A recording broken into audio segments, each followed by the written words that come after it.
TV.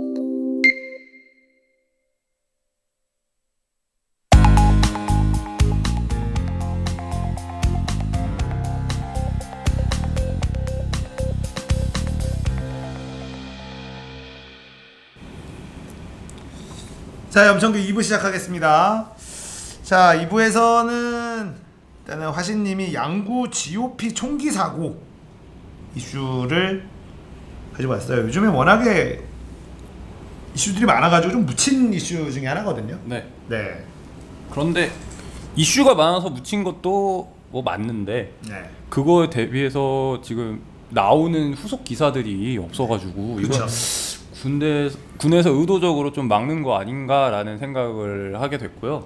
요즘에 지금 양구 GOP 총기 사고 사실 큰 건인데. 네, 그쵸. 큰 건인데 일단 기본적으로 뭐 이재명 경기도지사의 이슈가 지금 제일 핫하고, 그 다음에 뭐 양진호 회장 뭐 이런 일들, 뭐 삼성 바이오로직스 분식회계 굵직굵직한 게 워낙 많아서 언론에서 이거를 후속 보도로 다루기에는 워낙 지금 큰 사안들이 좀 많지 않나 이런 생각이 드는데, 한번 좀 설명을 좀 해주면 양기 GOP 총기 사고 잘 모르시는 분들도 있을 것 같아서. 뭐 다 수사 공개했다고 하는데 제가 확인했을 때까지는 네. 그거였어요. 양구 GOP에서 그 TOD인가요? 그렇죠. 자살로 끝날 얘긴데 네. 그 TOD인가 이제 관측병이에요. 관측병이 실탄에 의해서 자살을 하게 됐는데 문제는 이 친구가 실탄을 받게 된 경위, 그러니까 총기와 실탄을 받게 된 경위가 불분명한 걸로 알고 있거든요. 그러니까 관측병이잖아요. 관측병 외곽 근무 세우는 데 있어요? 제가 알기로는 어지간하면 없는데 실탄을 찾아서 총기에 결합을 해서 그걸로 자기가 자살을 했다라고 하면은 중간에 허술한 구석이 있다라는 거고, 네. 이 친구가 아니라도 총기를 사용을 해서 자살을 하고 싶은 친구가 그 부대에 있다라고 하면은 재발이 될 수도 있는 거고인데 그 관리에 대한 뭔가 부실함? 네, 그런 거죠. 저는 그런 생각을 하게 됐고, 사실 이제 사망하게 된 병사가 어떠한 식으로 군 생활을 했는지는 전혀 몰라요. 근데 제가 사실 요거를 보면서 들었던 생각이 뭐냐면, 우리나라가 지금 계속 병역 자원이 감소하고 있는 상황이고, 그쵸. 이거를 어떻게 해야 되는지 어떤 답이 없어요. 그런데 이제 그때 이준석 씨가 무슨 얘기를 했냐면, 이 문제는 그냥 건드리지 마라. 뭐 지금 4급 이하 받는 분들이나 아니면은 좀 정신적으로 문제가 있었던 사람들까지도 보내서 인원을 그냥 늘릴 거냐, 그런 거 어떻게 뭐 할 수가 없는 상황이니까 지금은 그냥 있는 대로 놔두자라고 이야기를 했는데, 제가 생각했을 때는 그거는 문제가 닥쳐올 때까지 그냥 버티고 개기는 거밖에 안 되는 거지, 정말 그 병역 자원의 인구 절벽이랑 겹쳐서 병사들의 숫자를 유지할 수 없는 상황이 된다라고 하면 어떻게 할 거냐는 문제는 더 크게 다가오거든요. 근데 이게 더 중요한 게 뭐냐면, 지금 우리가 북한이랑 화해의 지금 분위기를 조성을 하려고 하고 있는데, 네. 그렇게 되는 것도 문제지만 그렇게 되고 난 이후에는 중국이랑 국경을 맞닿게 돼 있어요. 네. 그런데 그렇게 되면은 우리는 병력의 숫자가 사실은 더 늘어나야 맞는 거거든요. 통일이 된다면. 네, 지금은 북한이 버퍼 역할을 하고 있고, 그렇게 하다 보니까 적대적 공생 관계가 형성이 돼 있어서 이 정도로 어느 정도 안정이 돼 있어요. 그리고 우리는 제1 주적을 북한으로 상정을 해놓고, 심지어 우리가 북한을 선제 공격한다라는 거는 생각을 잘 안 하고 있는 상황이기 때문에 그거에 맞춰서 우리의 국방력을 방어적으로 설계를 할 수가 있는데, 중국이랑 압록강 두만강을 맞대고 있게 되는 상황이 되면은 그때는 더 많은 인원을 가지고 국경 방어를 해야 된다라는 결론이 나올 수밖에 없거든요.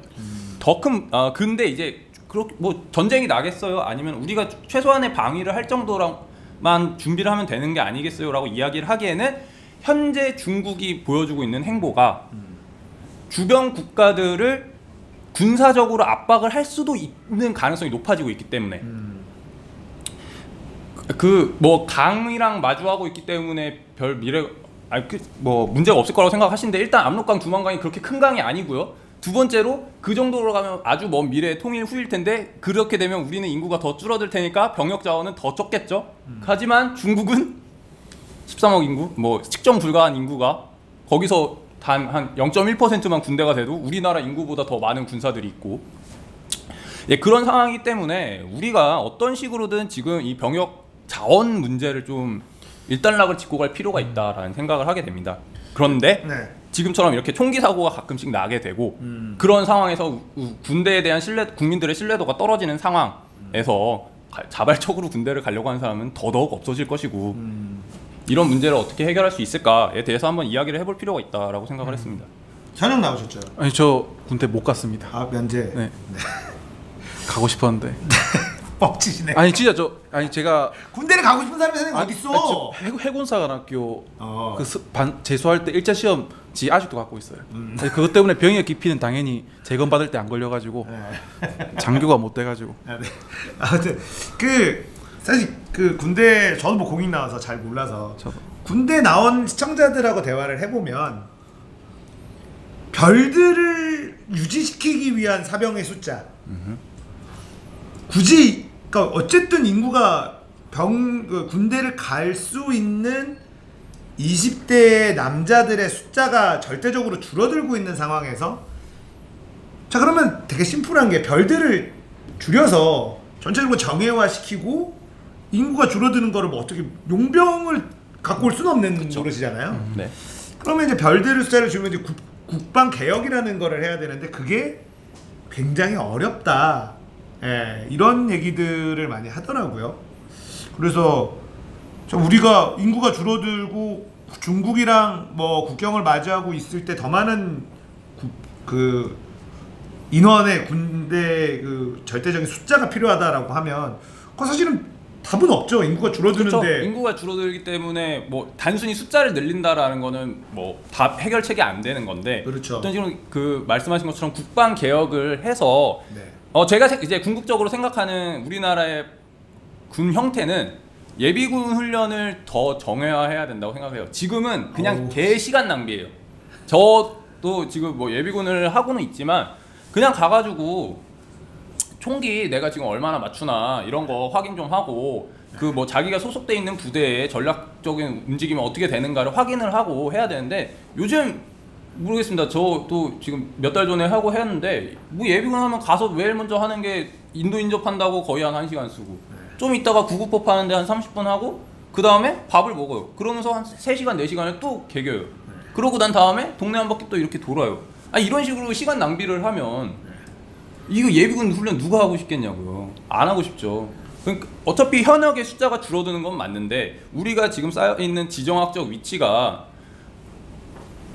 국방력을 줄이는 거는 할 수 없는 상황이라고 한다면 국민 전체가 어떤 군사적 능력을 키우는 훈련을 주기적으로 하면서 내 어떤 항상성을 유지를 할 수 있게끔 해줘야 되는데 지금은 모든 게 거의 다 그냥 현역한테 맞춰져 있고 예비군들은 뭐 그냥 가야 되니까 가는 거고 끝. 그렇죠. 이치 되다 보니까. 근데 또 그렇게 예비군 빡시게 한다 하면 별로 안 좋아하지 않나? 그러니까 저는 예비군을 그냥 각 지역마다 총을 계속해서 능숙하게 다룰 수 있는 능력만 유지시키는 쪽으로 네. 바꾸는 게 어떨까라는 개인적인 생각이 있거든요. 그러니까 꼭 내가 그 시간에 동원을 가서 뭐 자고 이러는 게 아니라 총을 분해하고 뭐하고 그 시험 테스트를 계속 보는 그쵸. 거죠. 분기마다 한 번씩. 그리고 사격도 그냥 눈 감고 쏴도 되잖아요. 그리고 총알을 써야 되는 숫자가 있어서 저는 이제 공익 나왔는데 공익도 예비군을 가면 그래서 하이바도 안 맞아. 그러면 이제 엎드려서 자세로 하이바를 눌러요. 그러면 그냥 눈 감고 쏘는 거예요, 그냥. 저도 좀 가면은 총이 잘 안 맞아요. 제가 약간 상체가 긴 타입이다 보니까 이게 근데 이게 또 총기 사고가 한번 예비군 때 발생을 해가지고 앞에다 고리를 걸어놨단 말이에요. 그래서 저는 제 몸에 맞추면은 총이 아래로 가요. 관역을 못 맞춘다고요. 근데 이게 문제가 뭐냐면 요즘 예비군 훈련은 다 조별로 하잖아요. 그래서 조별로 이거 총 못 맞춘 사람이 3명 이상인가 되면은 재교육을 받아야 돼요. 나 때문에 다른 사람이 못 가. 욕 먹는 사람이 있다고요. 내가 의도한 게 아닌데. 그래서 저는 그냥 그렇게 동원 훈련을 하는 것도 너무 사실 낭비라고 생각을 하고 그래서 상시적으로 내가 총기에 관련된 시험을 테스트를 뭐 통과를 하면 그 기간 동안의 훈련이 이제 되는 거고 만약 통과를 못하면 다음 와서 또 다시 그걸 해야 되고 그래서 총기를 다루는 데 있어서 감각을 총기 분해 그쵸. 결합 총기 수리라고 하나? 수입 분해 결합 맞죠? 수입 무슨 수입이라고 하던데. 아니, 수입은 이제 그 닦고 관리- 뭐하고 네, 뭐 하는 이런 거 것들 얘기하죠. 분해가지고 다 분해해놓고 다시 조립하고 네. 이런 것들에 대해서 시간 재서 다 어느 정도 할 수 있는 시험을 계속 보는 정도로만 하는 게 사실 뭐 좀 의미 없는 훈련들이잖아요. 네, 그렇죠. 의미 없는 네. 시간이고 사실 거기서 가장 의미 있는 거는 한 30분 정도 총기 할 때랑 이거 구급법 하는 거 정도만이 저는 의미가 있다고 생각을 하거든요. 네. 그럼 하루에 받는 게 기본 뭐 8시간이라고 치면 그중에 8분의 1만이 의미가 있는 거예요. 네. 그러니까 이게 무슨 시간 낭비냐라는 생각도 들고 맞아요. 우리가 정말로 전쟁을 수행하는데 필요한 능력들을 계속 복습을 하는 개념이어야 되는데 네. 뭐 근데 무슨 의미가 있어요? 그 그 나머지는 예비군 식사 때도 말이 많았잖아요. 뭐 밥이 네, 그냥 그쵸. 콩나물국 하나에. 너무 근데 웃겨. 그렇게 하는데 총알 한 개가 비용이 그렇게 드는데 그것도 쉽지는 않을 것 아 같기도 하고. 근데 가만 보면은 그 계획상 그 써야 되는 소모해야 네. 되는 탄이 다 있잖아요. 네. 그래서 간혹 보면은 총알이 남아서 그냥 자동 놓고 땡겨요. 네, 막 쏘고. 그런 경우도 있어요. 그거만 할 바에 그리고 이제 그런 것들도 계속 이제 나오는 게 예비군도 그 동네 간부들 있잖아요. 예비군 뭐라 그러죠? 장교 전역 동대장. 네, 동대장들. 그러니까 그 사람들이 돈을 받는 의미가 있어야 되니까 막 뭔가 하는 느낌?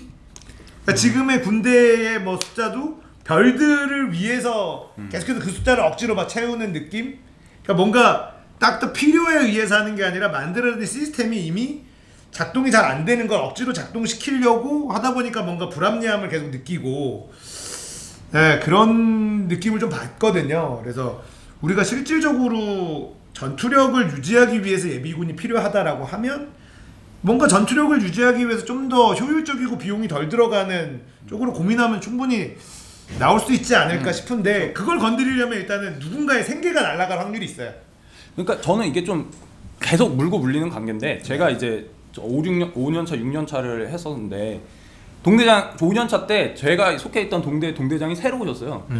전역을 해가지고 이렇게 하면서 시험 봐가지고 오신 거예요. 네. 아직 그 현역일 때 그 좀 빡센 느낌이 있었어요. 그래서 시간 딱딱 맞춰가지고 시간 계획대로 행동을 하려고 했어요.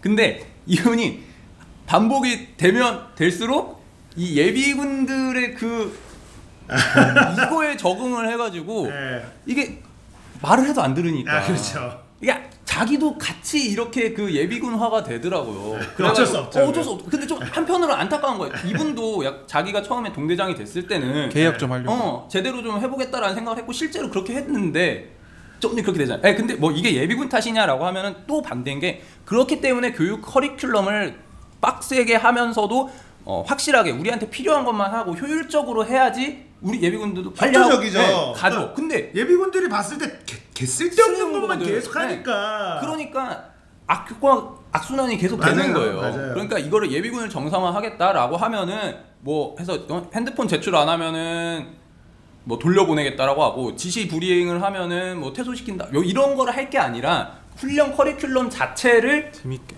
효율적으로 우리한테 꼭 필요한 것만 시간에 맞춰서 하게끔 해줘야 되는데 네. 그런 노력을 안 하고 있거든요. 네. 군대라는 게. 그런 것도 좀 있죠. 네. 그리고 자 지금 뭐 양구에서 GOP 총기 사고가 발생을 했고 그게 어쨌든 자살로 결론이 나긴 했으나 어쨌든 이게 우리가 믿고 부모들이 군대 보내는, 아들을 네. 보내기에는 여전히 이제 군대에 대한 신뢰도가 계속 떨어지는 상황이고 인구도 줄어들고 네. 있고 네. 그래서 뭐 좀 비극적인 얘기지만 그런 얘기가 있잖아요. 잘하면은 김일병 되는 거고 못하면 윤병장 되는 거다. 내가 가해자가 되든 내가 피해자가 그런 상황에서 우리 아들을 어떻게 군대에 보낼 수 있겠느냐라고 반문을 하는 부모님들이 많고. 그러니까 전 그런 생각이 들어요. 군대가 과연 우리나라에서 현역으로 가는 군대로 가는 젊은이들을 전투력으로 생각하고 있느냐. 그렇지 않은 게 가장 큰 문제라고 보거든요. 전투력이 아니라 그냥 별들의 노예 수준이죠. 이미 별들이 똥별이라고 이제 현역을 갔다 온 사람들 다 욕을 하고 손가락질을 하고 최근에도 뉴스 나오는 거 보면은 이제 그 서울에 있는 국방부 그쪽에 군대 식당들 같은 경우에는 별들 그냥 파티하는 걸로 현역병들 다 쓰고 네. 막 비싼 음식들 그냥 거기서 다 하고 뭐 그냥 그렇게 다 활용을 하기 때문에 이게 진짜 분단 국가이고 통일 후에는 중국과 마주해야 되고 중국, 일본, 러시아와 마주해야 되고 이런 그런 거를 생각을 하고 진지하게 군대가 돌아간다면 있을 수 없는 일들이 아무렇지도 않게 벌어지고 있기 때문에 네, 그런 일들이 벌어지는 게 그러니까 아닌가 싶어요. 전반적으로 우리나라에서 군대 혹은 현역이나 공익 근무를 하는 친구들까지 포함을 해서 그냥 군인이기 때문에 존중을 해줘야 되고 우리가 그들을 위해서 적극적으로 지원을 해야 되고 라는 개념 자체가 아예 없어요. 공익 근무하시는 분들도 불만 많을 거예요. 자기 근무지 가면은 자기 이제 거기서 일하는 사람들이 다 부려먹으려고 하니까 자기 일 떠넘기려고 하고 하니까. 아, 근데 공익들은 불만을 가지면 안 된다고 저는. 아, 예, 뭐 물론 그럴 수 있는데 현역에 비하면 물론 이제 공익들이 굉장히 중요해요. 제가 구청에서 일을 해서 공익들이 없으면 사실상 굉장히 일이 굉장히 안 돌아갑니다. 그렇죠. 은근히 네. 사회 요직이 뭐 이게 네. 복지회관이나 뭐 병원 같은 데서 공익들이 엄청 많아서 네.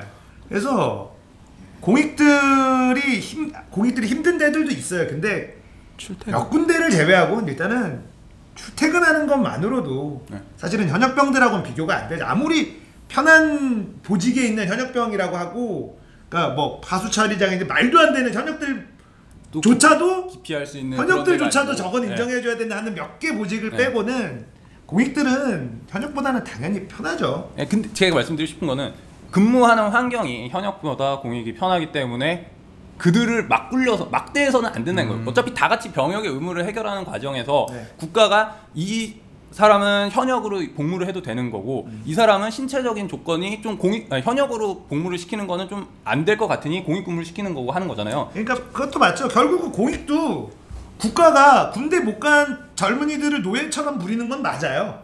적은 네. 임금으로, 네. 예, 적은 임금으로 공무원들을 뽑아야 되는 걸, 공무원들이 해야 될 거를 공익들이 하고 있는 거니까 그것도 사실 맞죠. 지금도 구청이나 이런 데서 공익들이 하고 있는 일의 비중을 보면 결코 적은 비중은 아니거든요.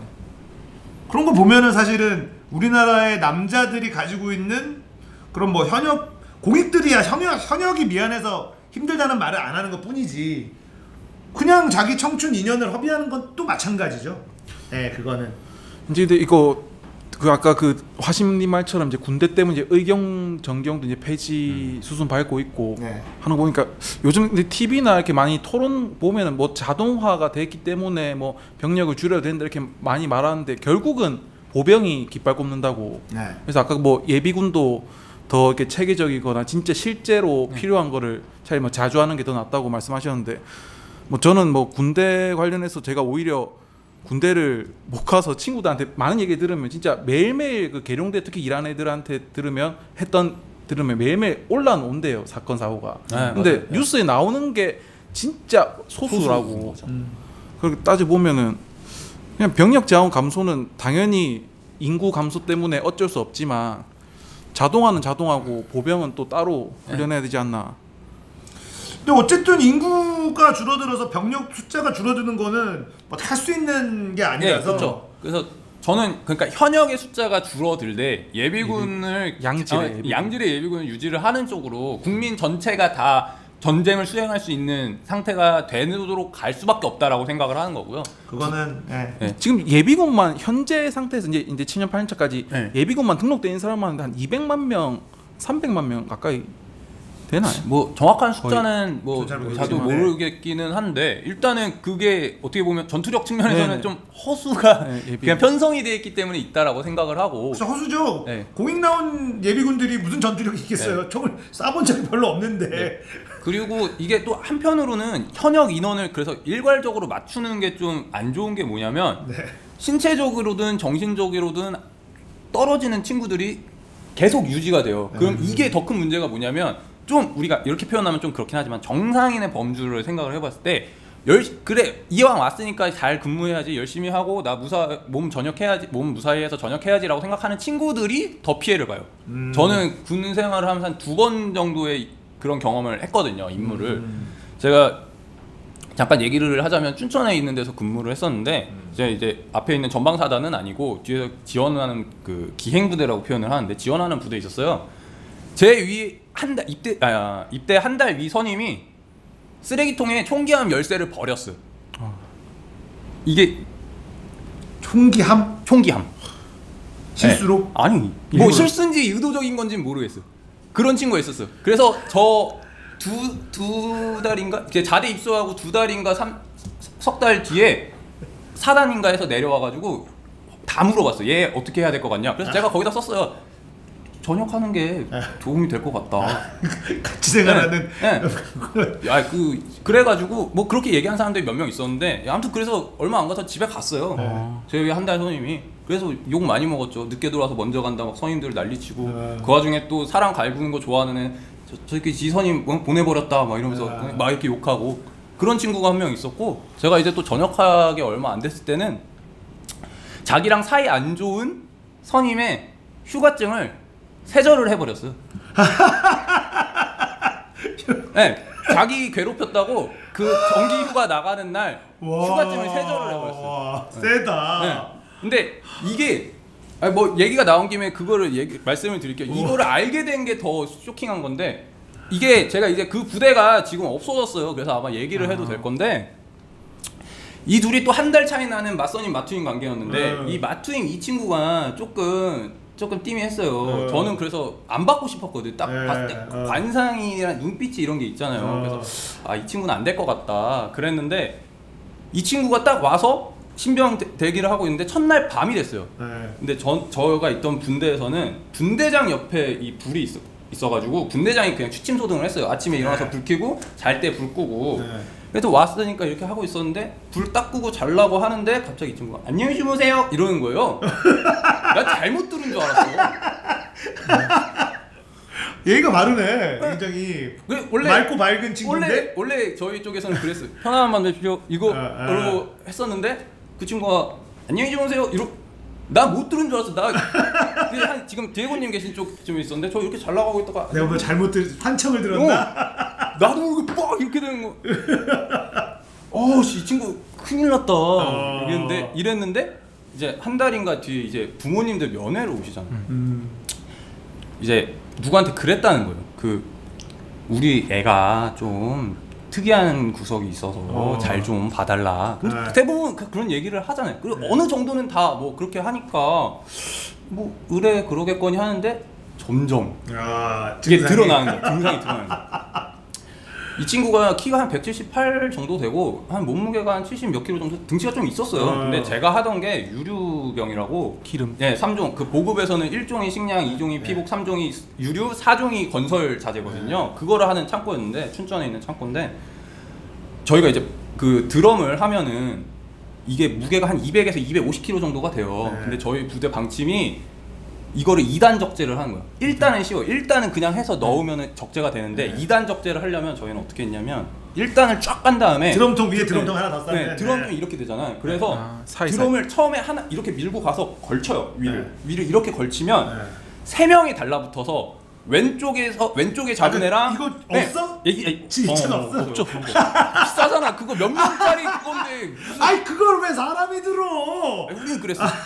그래서 오른쪽에서 한 명, 왼쪽에서 한 명이 방향을 잡아주고 세 번째 친구가 가운데에서 붙잡고 이거를 허리 이렇게 힘을 쭉 들어서 밀어 올려줘요. 그러면은 세 명이서 들어. 근데 잘못하면 허리 나가. 크게 다치는 거 아니야? 그쵸. 셋 중에 한 명만 트롤짓해도. 그쵸. 그걸 하고 있었어. 근데 이제 나중에 경험이 되면은 좀 짬이 차면 2명이서 같이 힘써서 들어요. 한 명 뺄 수가 있어. 힘은 들지만 차라리 안전해. 근데 그쵸. 이게 문제가 뭐냐면 그거 흔히 하는 말로 신뢰의 도약이라고 내가 힘들어서 놓지 않는다는 확신, 저 친구도 힘들어도 놓지 않는다는 확신이 있어야 되는 거예요. 그래서 힘들 것 같으면 말하고 같이 놓고 같이 빠져야지. 힘들다고 해서 하면은 한 명 이거 그 사고 사례 있어요. 드럼통이 군화 위로 떨어지면은 끝이에요. 못 버텨요. 못 버티거든요. 그래서 했는데 이 친구가 이제 2달인가 석 달이 됐는데 우리 업무를 해야 되는데 이게 우리가 하는 업무 중에 큰 영역을 차지하는데 와 신뢰가 안 쌓이는구나.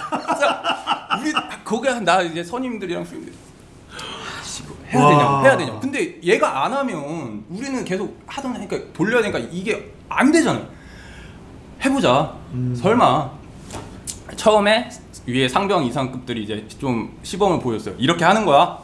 그리고 처음에 가장 중요한 게 이 밑에서 그 세 번째 친구 이렇게 받쳐서 힘을 써주는 친구기 때문에 그거는 차마 못 시키겠고 왼쪽에서 방향만 잡아라. 방향만 잡아줘라. 근데 딱 들어 하고 걸쳐놓고 한 다음에 한다 하고 드는데 갑자기 힘듭니다 이런 그때 사람들이 다 이제 패닉에 빠졌는데 힘듭니다 하고 놨어. 그 딱 그렇게 놔버림. 그때 이제 힘듭니다 할 때 이 뒤에 그 같이 들던 친구들이 얘 맞선임 2명이었거든. 얘 느낌이 와가지고 피하려고 했는데 진짜 이렇게 발이 이렇게 앞에 있으면 쿵 드럼통이요? 떨어진 거예요. 거기 다행히 다치진 않았는데 말을 딱 이렇게 돼. 내가 지금 뭘 본 거지? 이게 현실인가? 약간 이런 생각이 되는 거예요. 와 진짜 그러니까 이 둘이 맞선임인데 맞투임이 이래봐요. 이게 부처님, 공자님, 예수님이 아닌 이상 안 되지. 그러다 보니까 이제 갈구고 얘는 또 이게 쌓이고 이랬던 거예요. 그래서 그게 이제 쌓이고 쌓이면서 중간에 뭐 여러 가지가 있었는데 최종적으로 사이가 안 좋았던 이 친구의 포상휴가증을 한번 세절을 했어요. 그건 몰라. 심증이에요, 심증. 당한 친구가. 심증. 얘가 그랬을 거다. 그래서 정기 휴가를 나갈 때 얘가 함정을 판 거예요. 제가 있던 부대에서는 다음날 휴가 가는 애가 정신병 걸릴 것 같아. 다음날 휴가 가는 애들의 휴가증을 다 이렇게 행정보호관 책상 앞에다가 이렇게 놔요. 그래서 전날에 체크하고 이제 아침에 와서 나갈 때 나눠준다고. 거의 목숨과 맞먹을 정도 중요한 거 아니에요, 휴가증은? 그쵸. 아니 그 사실은 뭐 다시 재발급 받으면 되긴 한데 절차는 또 다 바로 제가 근데 바로 못 나가잖아. 네, 그쵸. 그 친구가 그래서 포상휴가 나가던 그 전에 재발급을 받느라고 1시간인가 2시간인가를 기다렸다 나왔어요. 근데 없어질 리가 없잖아. 정상적으로 전날 확인을 했는데 그러니까 얘인 것 같다라고 생각을 했었나 봐요. 해서 했는데 이제 저녁 정오 시간이었어요. 제가 이제 그날 분대장 결산이라고 해가지고 뭘 할 일이 있어가지고 컴퓨터를 쓰고 뭐라 하지? 중대본부를 빠져나가고 인사개원 한 명이 잔업을 하고 있었고 그 다음에 문제 아까 말했던 후임이 들어왔다가 나가는데 저는 뭐 하는지 몰랐어요. 그냥 들어 나갔고 근데 그러고 나서 저녁 점호를 끝내고 갔는데 이제 자야지? 이러고 하고 있는데 갑자기 욕을 개새끼야 막 이러는 게 나온 거예요. 뭐지? 그래서 봤더니 그 선임이 이 후임을 죽이려고 한 거예요 진짜. 뭐지? 싶었는데 이 새끼가 휴가증 세절했다. 그거 어떻게 찾았냐?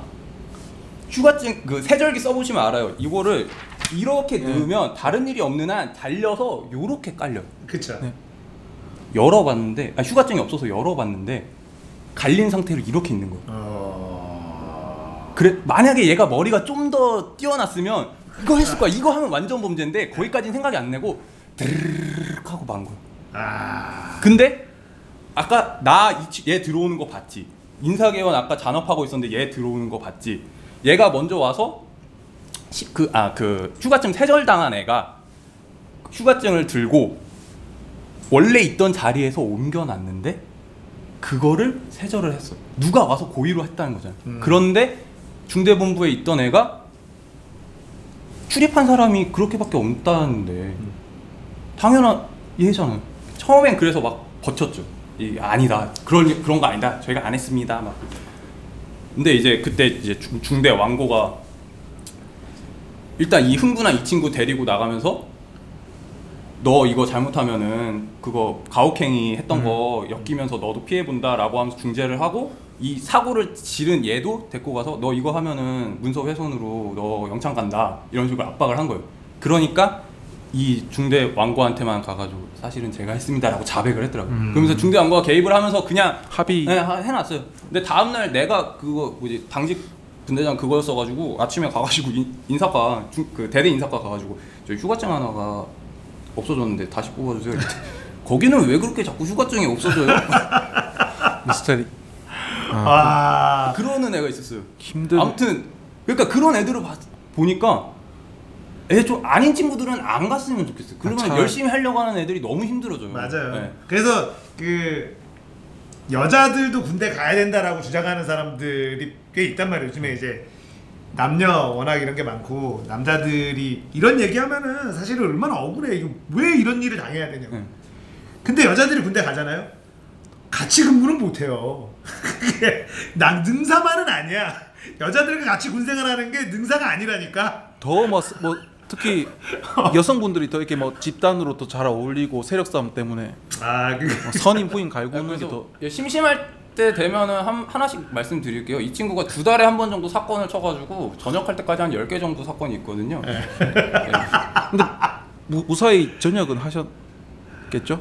그 후임. 네, 무사히 이제 나중에 들었을 때 전역했는데 이제 사진 찍으러 나오는 친구들이 없었다고 하더라고요. 근데 다들 이제 그러니까 그거 듣고 이런 얘기만 들어도 사실 이 우리나라에서 이제 20대 남자들이 최근에 이제 그 받는 스트레스, 특히 이제 군대를 갔다 오고 취업 전선에 뛰어들고 있는 남자들이 받는 스트레스가 굉장히 심하거든요. 그래서 최근에 이제 문재인 정부에 대해서 20대 후반, 30대의 남자들의 지지율이 엄청나게 많이 빠져 있다. 그래서 여자들을 위한 정책들은 계속 나오고 있는데 본인들을 위한 정책은 사실상 빠져 있고, 그러니까 예를 들면 군 가산점 이런 거라도 뭔가 그냥 좀 액션이라도 취해주면 좋겠는데 그거는 또 여자들 쿵쾅거리는 애들 무서워가지고 그런 걸 못하면서 여성 우대 정책은 계속해서 내고 있으니 그런 거에 대한 불만이 계속 나는데 이 얘기만 들어보면 군 가산점이 뭐가 그렇게 아깝지라는 생각이 드는 거죠. 이거 왜 아니 드럼통을 왜 기계가 안 하고 사람이 하냐고. 그 위험한 걸 싸니까 그냥 그거 기계 하는 그러니까. 니네 100명 그건데 해주겠냐고요. 근데 저는 군대를 뭐 못 갔지만 저는 군 가산점 찬성하거든요. 그래서 군대 간 사람들끼리 경쟁 뭐 하거나 같이 경쟁하면 가산점은 당연히 줘야 되는데 지금 그래도 뭐 공익이나 현역 갔다 오신 분이 군 가산점은 없는 거 말고 호봉 플러스 2호봉 말고는 진짜 없는 게 저도 오히려 호봉도 사실은 그게 모든 데서 다 쳐주는 거 거의 아니잖아요. 뭐 공무원이나 한 대기업 정도만 플러스 2호봉 그러니까 별 그 군 가산점도 공무원 시험에만 그러니까 좀 되게 조금 주는 거. 예전에 그랬죠. 네, 그거 가지고 했었다가 이제 그게 결국은 싸움에 졌죠. 남자 쪽에서. 그래서 그게 헌재까지 갔었나요? 네, 그럴 거예요. 네. 헌재에서 아니다라고 해버려가지고. 이게 지게차가 아니라 핸드리프트라고 해서 그 드럼통에 맞는 게 있어요. 네. 그래서 그거 하면은 편해요. 편한데 안전하고. 안 사주는 거예요. 그러니까 여러분 이 혹시 염청기를 보시는 여성 여러분, 군대가 이렇게 더러운 곳이에요. 사람 알기를 기계값보다 훨씬 더 똥으로 알기 때문에. 네, 맞아. 아까 말했던 그 중대 왕고가 이거 할 때 한 번 또 기름 튀어가지고 기름 먹은 적도 있고. 그것도 거의 원유잖아요, 거의 네, 수준이. 네. 그래서 네, 저희가 그거를 하다 보니까 허리가 다 안 좋아서 잘 때 보면 저희 분대 사람들 중에 똑바로 누워서 자는 친구가 없어요. 다 옆으로 누워서 새고 잔다. 진짜. 네. 막 이거 아유. 뒤에서 막 서로 마사지 좀 해주고. 근데 뭐 침대 그거 뭐 바꾼다고 또 뭐 2조 쓰고 몇 조 쓰고 몇 천억 쓴다는데. 야 진짜 군대에 대해서 쉽게 얘기하는 여자분들 많다면 그게 뭐가 힘들어 이렇게 얘기하는 사람들은 참 맞아야 돼요. 저는 그렇게 생각합니다. 본인이 안 한 거에 대해서 정말 이 억울하잖아요. 그러니까 군대에 가는 것도 사실은 억울한데 내 의지와 상관없이 오라 그러니까 가는데 무슨 신성한 의무라는 개소리로 포장해가지고 뭐가 신성합니까? 신성하면 가서 대접이라도 해주던가 안전하게라도 해주든가 그런 것도 없잖아요. 무사히 전역하는 게 오히려 행운이라고 할 정도니까. 그냥 저도 이제 조카가 얼마 전에 제대했는데 건강하게 제대한 것만으로도 그냥 이득이라고. 가슴 쓸어 내리는 거예요. 그래 잘 건강하게 잘 제대했으면 됐다. 그것만으로도 사실은. 그러니까 마치 그냥 원래 당연한 건데 그게 당연한 게 아니게 돼 버렸으니까. 그렇죠. 참 군대 얘기는 끝도 없습니다. 끝도 없긴 한데 요즘에 이제 워낙에 또 남자 여자의 어떤 그런 남녀 대결이 특히나 좀 첨예한 상황이라서 이런 얘기들을 좀 여자들이 좀 들어야 돼요. 너무 쉽게 예. 생각하는 거죠. 군대의 인연을 뭐, 그냥 단순히 지나가는 인연으로만 생각하면 안 된다라는 거를 좀 얘기를 해주고 싶기는 해요. 그러고 보니까 그 여성가족부는 또 그 법안 발의했잖아요. 남녀 간의 차별과 혐오를 조장하는 언론 혹은 매체들에 대해서 단속을 하겠다라고. 그게 한 달 전인가? 그래가지고 그런 얘기가 나왔는데 예. 실질적으로 뭐 그게 가능한지 잘 모르겠고 그냥 이런 얘기할 날이 얼마 안 남은 것 같아요. 그게 뭘로 그거를 할까? 걔네들은 아니 뭐 저는 이제 뭐냐면 걔네들은 그런 거를 해야 돼. 그런 거라도 안 하면 그 부 자체가 이제 없어지거든요. 네. 자기네들이 뭔가 그러니까 근데 지금 아젠다를- 귀걸이 코에 걸면 코걸이 내가 기분 나빠질까 너 여혐이야 하면 끝나는 거 아니야? 그러니까 그런 거라도 던지고 아마 그거는 될 리가 사실 없죠. 그런 것들은 될 리가 없고 그냥 뭐 언젠가는 없어지겠죠. 지금 보시면 많은 분들이 이제 여가부가 없어져야 된다 뭐 이렇게 했는데 여가부는 사실 없어지는 게 맞는 게요. 지금 4년제 대학교 알만한 데서 총 여학생은 이제 다 없어졌어요. 얼마 전에 많이 없어. 어느 데였죠? 중앙대 안성 캠퍼스도 동국대에서도 마지막으로 이제 총여가 네. 이제 없어졌어요. 그래서 그 총여학생회가 그럼 왜 없어지느냐? 그냥 총학생회에서 여성 문제도 같이 다루면 된다라는 분위기가 인식이 더 많고 그리고 지금 보면 대학교에 또 예전에는 남성 중심의 뭔가 있으면 여자들도 숫자가 엄청 많거든요. 예. 그리고 여자애들이 공부를 굉장히 열심히 해서 그렇죠. 그게 상위권들 공부로 경쟁이 남자애들이 좀 밀려요. 어려운 네. 부분이 있죠. 밀려서 그래서 이제 총학생에서도 여자들의 목소리가 충분히 반영이 되고 있다라는 거가 결국 투표를 통해서 여자들도 총녀의 폐지에 동조하는 여학생들도 꽤 많이 있다라는 거죠. 이제 총학생회 그 후보들이나 부회장 후보들도 여성분들도 많이 나오고 그럼요. 총학생. 네, 총학생회 여자들이 이제 총학생 회장이 될 수도 있고 이제 그런 시대가 이미 된 거죠. 그래서 대학교에서 이제 총녀가 없어지고 있는 것들도 사실 어떻게 보면은 많은 부분에 있어서 남자가 가지고 있었던 주도권들이 평등하게 가고 있는 시그널이라고 저는 보거든요. 그래서 굳이 이게 남녀 평등한 사회가 되려면 여자들이 여대나 이런 것들이 점점 없어져야지 사실은 남녀 평등이 오는 거죠. 그게 좋은 시그널이라고 보는 거고요. 근데 그거를 여성가족부가 꼭 여성가족부가 없어도 되는 세상이 여자들이 페미니스트들이 원하는 세상이에요. 그렇죠. 그게 있다라는 것 자체가 차별이 있다는 예. 반증이니까. 근데 이제 지금의 그런 약간 많이 간 페미니즘을 주장하는 사람들이 자기한테 유리한 거는 쥐고 안 놓치려고 그러고 불리한 거는 더 갖고 오려고 하니까 공감을 못 얻는 상황이란 말이죠.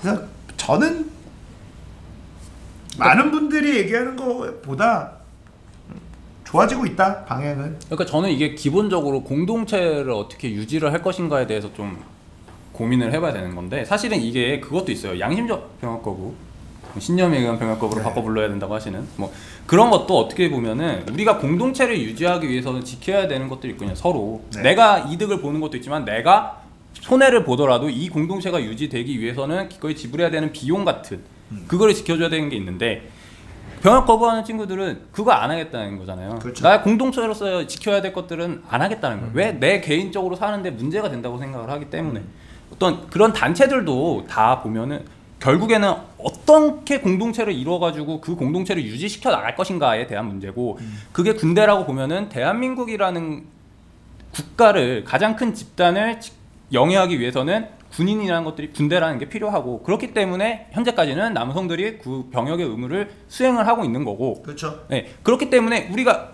가기 싫어하는 거 물론 맞지만 그럼에도 불구하고 내가 이 공동체 속에서 유지되고 싶기 때문에 가는 거잖아요.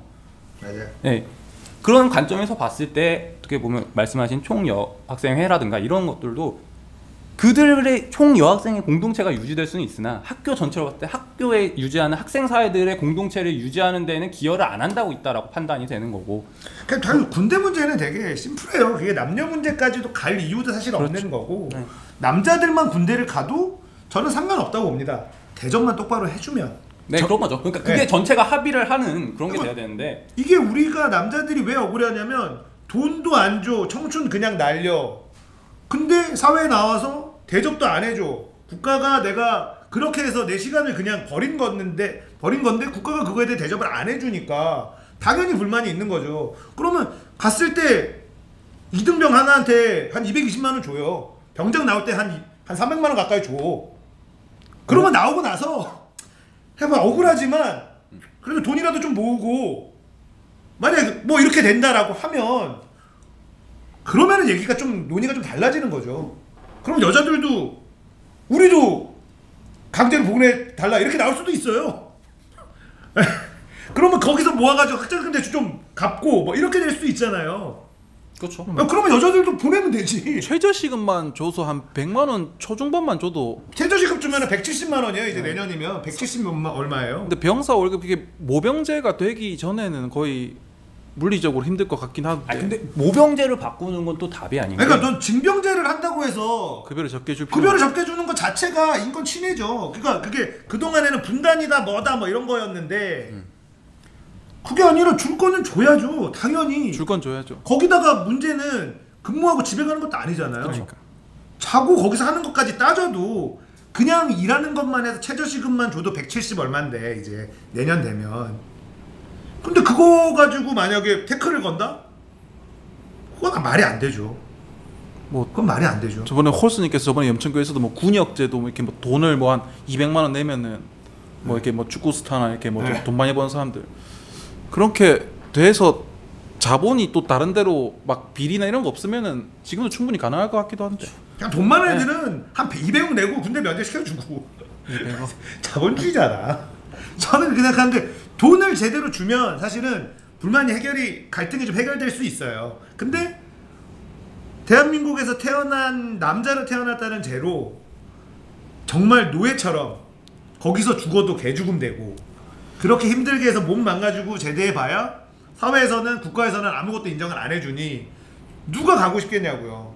부모들도 누가 보내고 싶겠냐고요. 돈 많은 애들은 지금도 여전히 이렇게 저렇게 다 군대를 면제받고 있는데 그래서 저는 어차피 돈 많은 애들 다 면제받는 거 그냥 돈 내고 면제하게 돈이라도 좀. 돈이라도 내는 게 낫죠. 지금은 돈 안 내고 면제받잖아. 이렇게 저렇게 다 해가지고.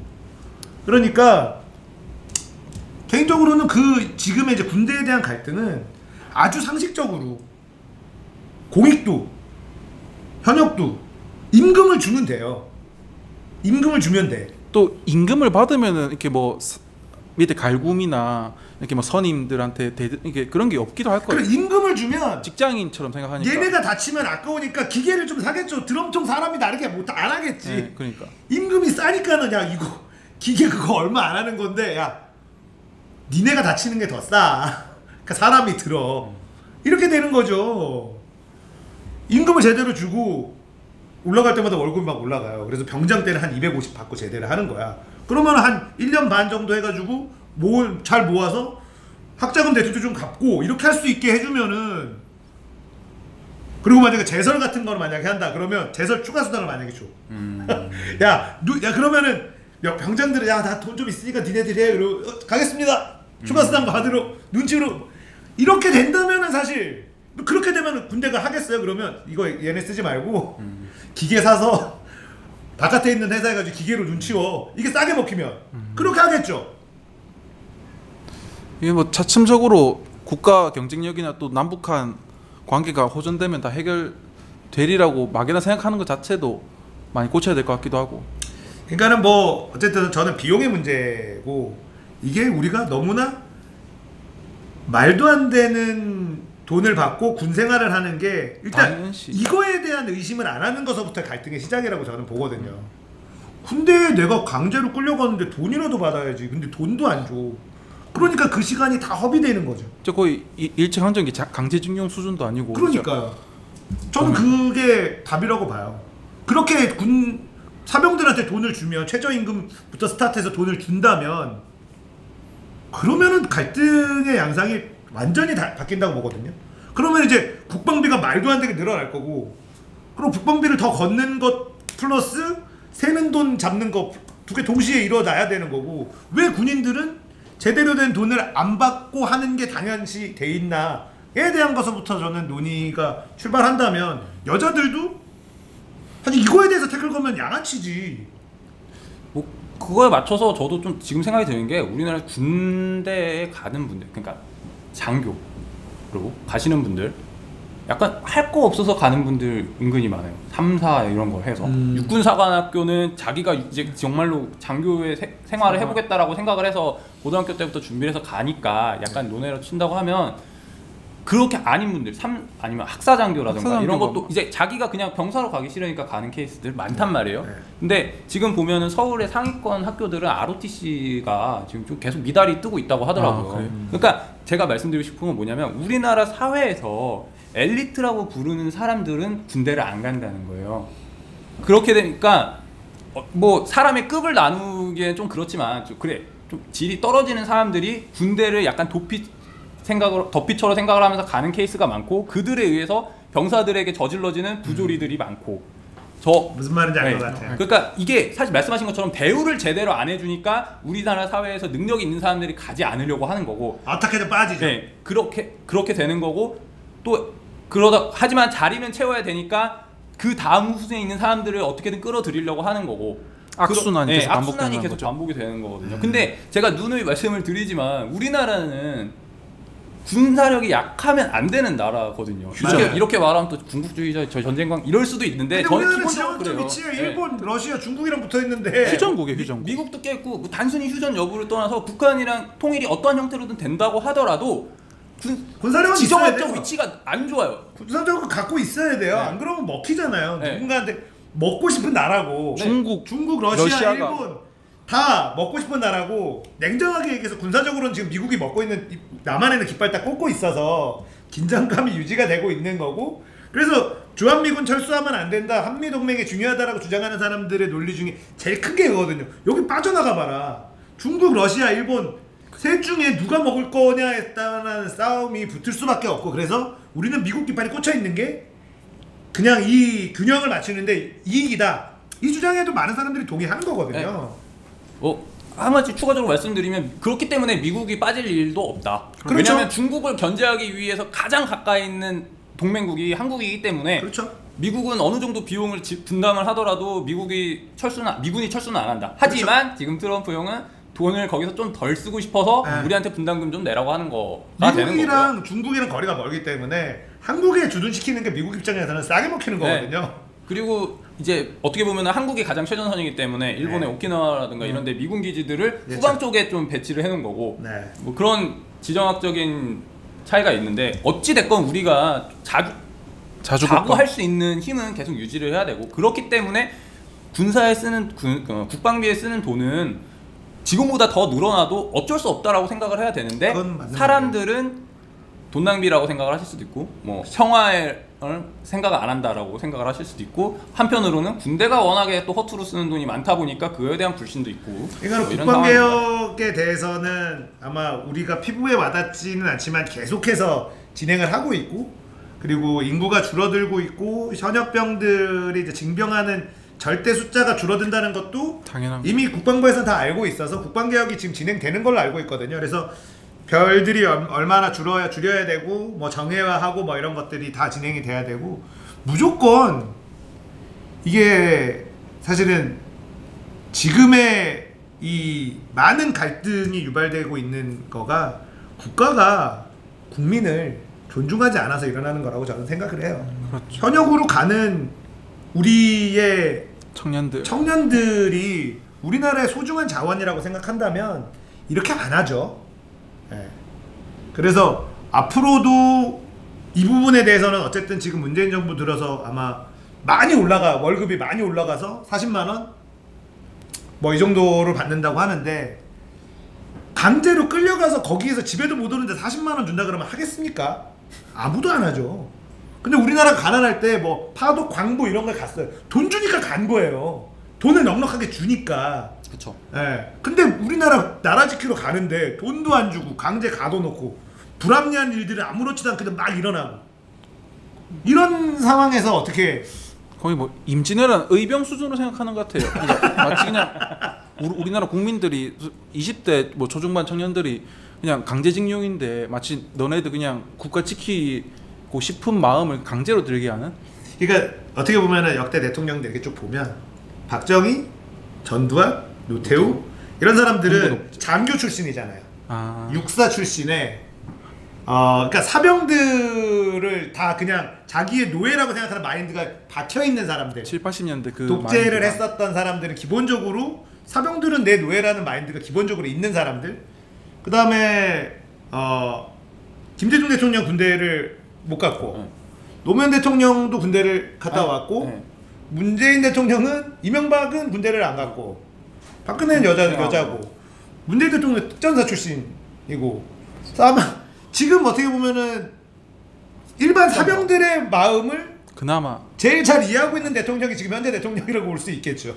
진짜 생각해 보면 조선 시대 그때 군역 제도를 보면 오히려 퇴행한 거거든요. 지금 지금 2010년도 지금 대한민국이 200년 전에 뭐 정조 영조 시대 때 군역도 그때 급여나 이런 거 보면 완전 퇴행한 거긴 해가지고. 그렇죠. 그래서 아마 이제 군대 얘기를 이런 염천교에서라도 좀 우리 억울하게 군대를 갔다 온 우리 남성 시청자분들한테 좀 그나마 조금 힘이 좀. 시원한 한마디 됐으면 하는 생각이 좀 있습니다. 군대는 저는 돈으로 바꿔야 된다.